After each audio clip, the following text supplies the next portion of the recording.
आप सभी लोगों का जो इस वीडियो को देख रहे हैं, इस वीडियो में आपका स्वागत है। मैं कंदर्प माधव, फिजिक्स टीचर।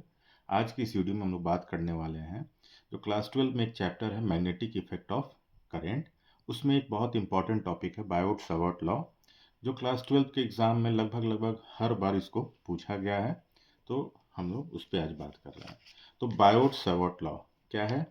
तो बायोट सावर्ट लॉ, ऑस्टेड एक साइंटिस्ट थे जिनका नाम था हैंस क्रिश्चियन ऑस्टेड, जिन्होंने एक्सीडेंटली जो magnetic effects of electric current है उसको डिस्कवर्ड किया था। वो अपने लैब में काम कर रहे थे और जब वो बाहर लंच या डिनर के लिए बाहर गए तो एक कंडक्टिंग वायर था उसके पास, उन्होंने जो कंपास निडल होता है उसको रखा और निकल गए। जब वापस आए तो उन्होंने देखा कि उस कंपास निडल में डिफ्लेक्शन हो रहा है। तो वहाँ से उन्होंने जो ये कॉन्सेप्ट है उसको डिस्कवर्ड किया, यानी कि किसी भी इलेक्ट्रिसिटी कंडक्ट करने वाले वायर के आसपास मैग्नेटिक फील्ड जो है वो अराइजेज हो जाता है। तो बायोट सावर्ट लॉ में क्या है? Oersted in 1820 experiment showed that a current carrying conductor produces a magnetic field around it. It is convenient to assume that this field is made of contributions from a different segments of the conductor called current element.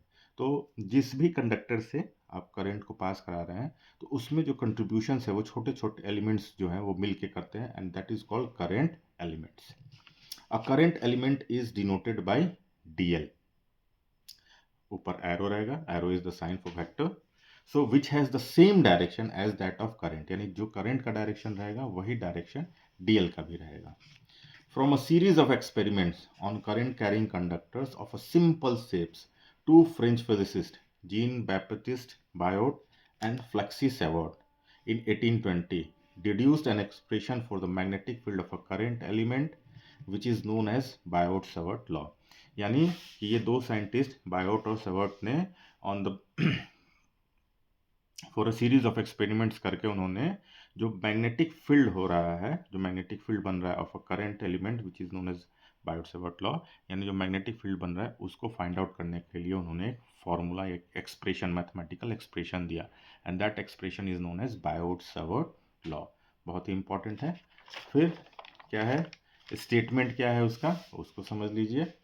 तो देखिए as show in figure, इस figure में अगर आप देखेंगे तो हमारे पास x Y एक कंडक्टिंग मटेरियल है, वायर है, ठीक जिससे कि करंट आई जो है फ्लो कर रहा है। तो as show in figure consider a current element dl. तो हमने इस पूरे जो कंडक्टिंग मटेरियल है उसमें एक छोटा सा पार्ट डीएल जो है यहाँ पे ले लिया है, ठीक। Of a conductor X Y carrying current, let P be the point, ये एक पॉइंट है, let P be the point, यानी कि ये जो पॉइंट है उसका नाम हमने पी रख दिया, be the point where the magnetic field d B, यहाँ पे मैग्नेटिक फील्ड, ये करंट है, यहाँ से जब कंडक्टिंग वायर है जिससे करंट पास हो रहा है जिसके आसपास में मैग्नेटिक फील्ड बनेगा।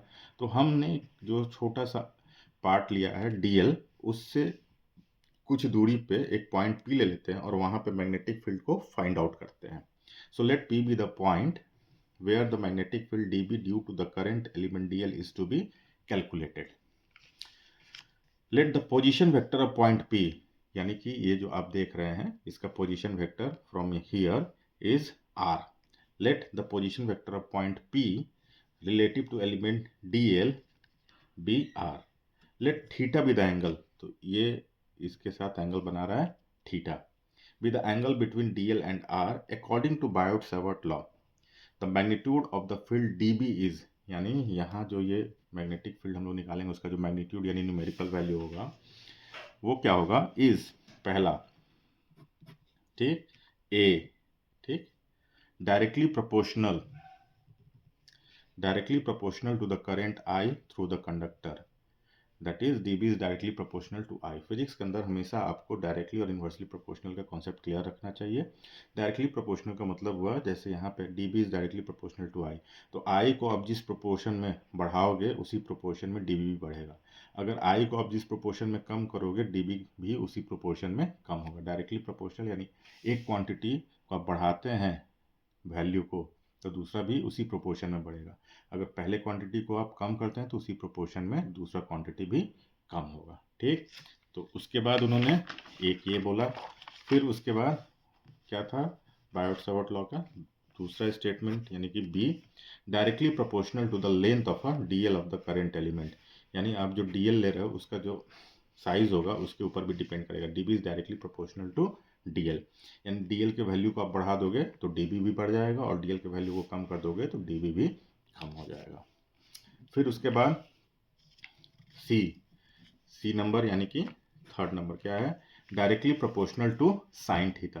तो जो एंगल बन रहा है आपका, यहाँ पे आप जब देखेंगे ये जो यहाँ एंगल दिख रहा है ये, तो यहाँ पे कह रहा है कि directly proportional to sine theta, यानी D B is directly proportional to sine theta.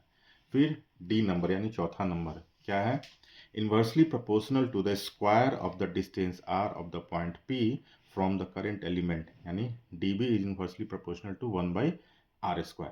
अब इन्वर्सली प्रोपोर्शनल का मतलब हुआ कि इसको आप जिस प्रोपोर्शन में बढ़ाओगे, अगर 2 टाइम्स करोगे तो 2 का स्क्वायर 4, तो ये 4 गुना कम हो जाएगा, उल्टा होगा। अब इसको आप कम कर रहे हो तो ये ज़्यादा हो जाएगा, अगर इसको आप बढ़ा रहे हो तो ये कम हो जाएगा। यानी एक क्वांटिटी को आप इंक्रीज करोगे तो दूसरा घट जाएगा, अगर एक इन क्वांटिटी को आप डिक्रीज करोगे तो दूसरा बढ़ जाएगा, उल्टा relation. Combining all this 4 factors, जो ऊपर हम लोगों ने डिस्कस किया चारों को, उसको कंबाइन कीजिएगा तो आपको क्या मिलेगा, d B is directly proportional, जो है इस साइन यहाँ पे इसको हम लोग अब बोलेंगे डी बी प्रोपोर्शनैलिटी, साइन इसको बोलते हैं हम लोग I into D L into sine theta divided by r²।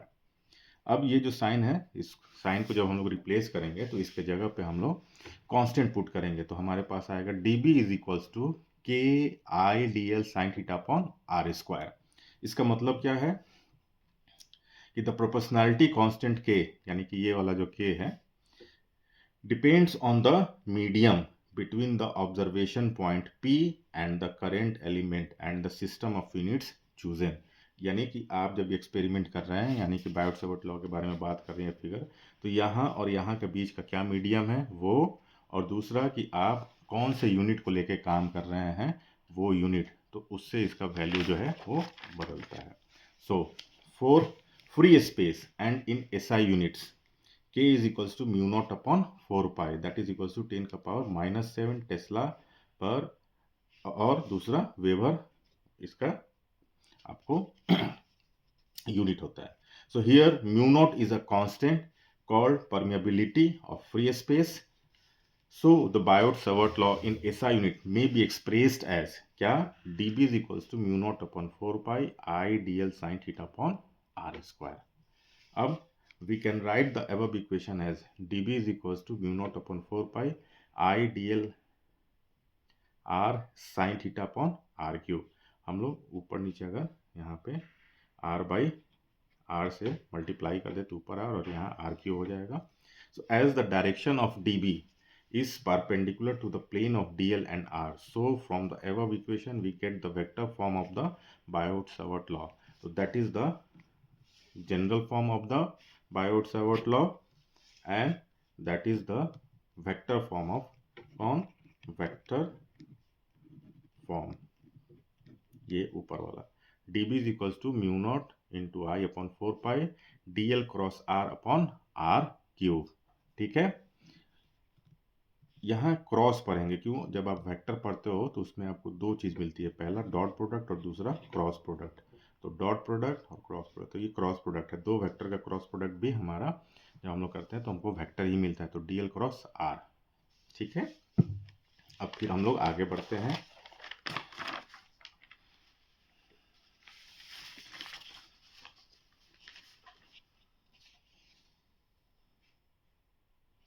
Direction of dB क्या,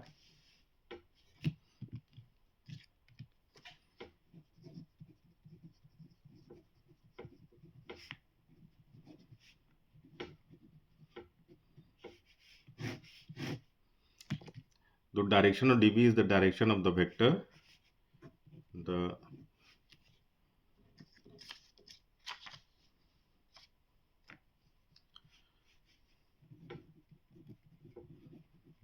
direction of dB is the direction of the vector dl cross r। dl cross r का जो direction होगा वही डायरेक्शन जो होगा वो dB का होगा। ठीक, अब इसके बाद हम लोग आ जाते हैं कुछ स्पेशल केसेस पे।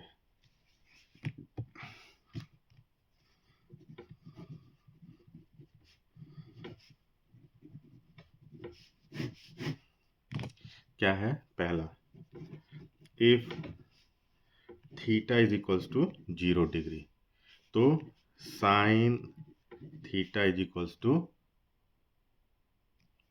0, so that dB is equals to 0, यानी that is the magnetic field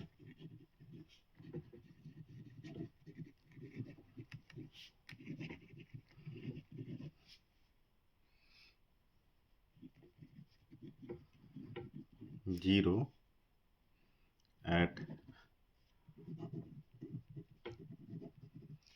points on the axis of the current element।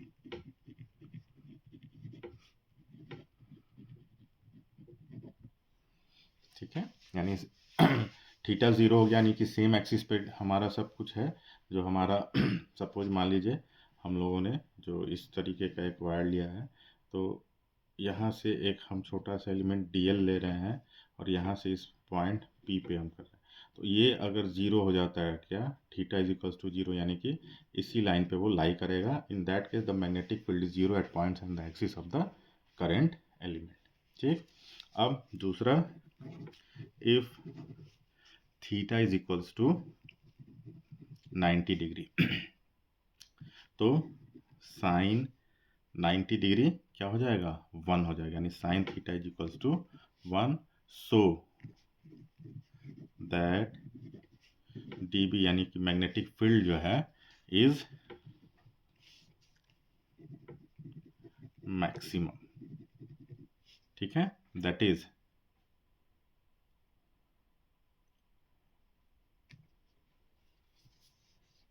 यानी theta is equals to 0 degree पे मिनिमम, और अगर ये 90 डिग्री इस तरीके से हो जाता है, यहाँ theta is equals to 90 degree, यहाँ पे अगर कोई पॉइंट P है तो यहाँ पे आपको मैक्सिमम मिलेगा। क्या चीज, मैग्नेटिक फील्ड का स्ट्रेंथ। अब SI unit of magnetic field from Biot-Savart law, तो क्या है कि the SI unit of magnetic field, the SI unit of magnetic field is Tesla.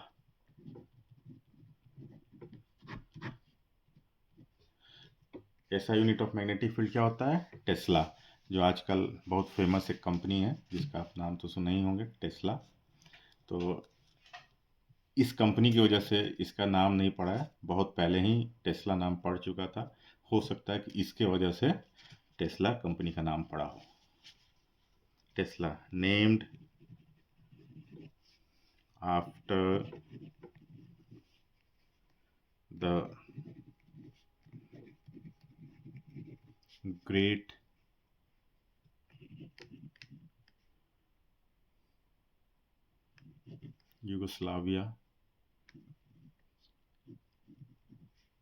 Yugoslav inventor and scientist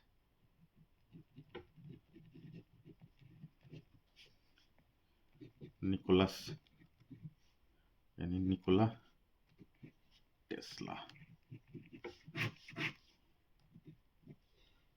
इन्हीं के नाम पे जो है ऐसा यूनिट ऑफ मैग्नेटिक फील्ड जो है वो टेस्ला रखा गया है। ठीक है, according to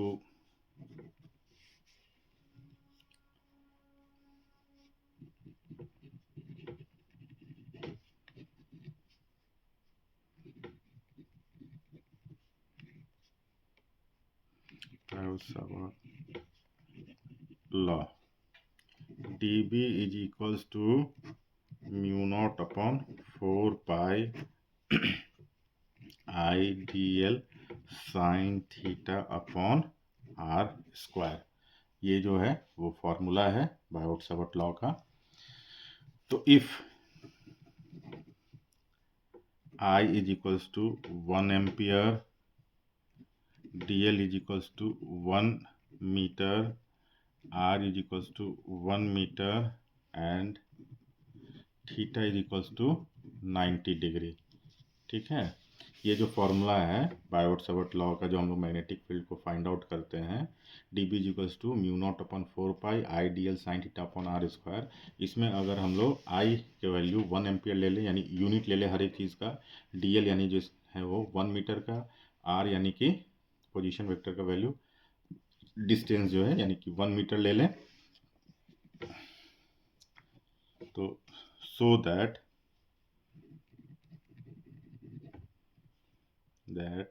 sin theta is equals to 1, यानी थीटा का 90 डिग्री ले लेंगे तो sin theta is equals to 1, यानी sin 90 degree is equals to 1 होता है। So then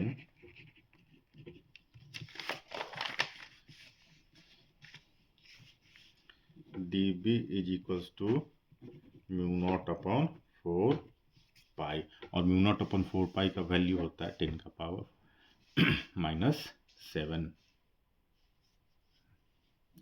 So dB is equals to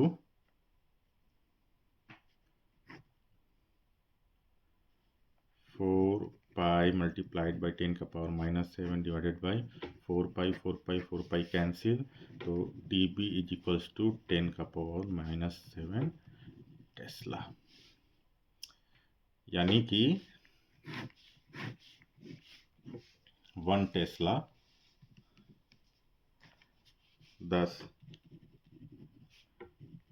1 Tesla is 10 का power 7 times the magnetic field produced by a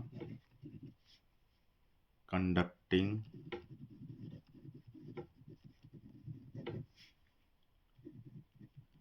wire of length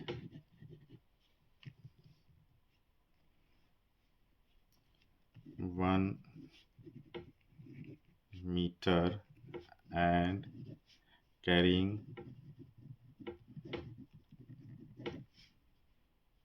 current of 1 ampere at a distance of 1 meter from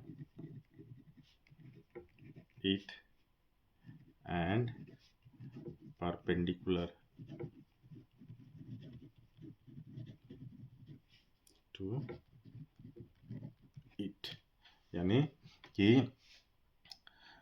1 Tesla का मतलब हुआ is 10 का power 7 times the magnetic field produce by a conducting wire of length, यानी कोई conducting wire है जिसका length 1 metre है और वो करंट कितना 1 एम्पियर का कैरी करता है, और कितना at a distance of 1 metre from it perpendicular to it रहेगा, तो वही 1 टेस्ला इज इक्वल्स टू 10 का पावर 7 आता है, यानी dB magnetic field is equals to 10 का पावर -7 टेस्ला।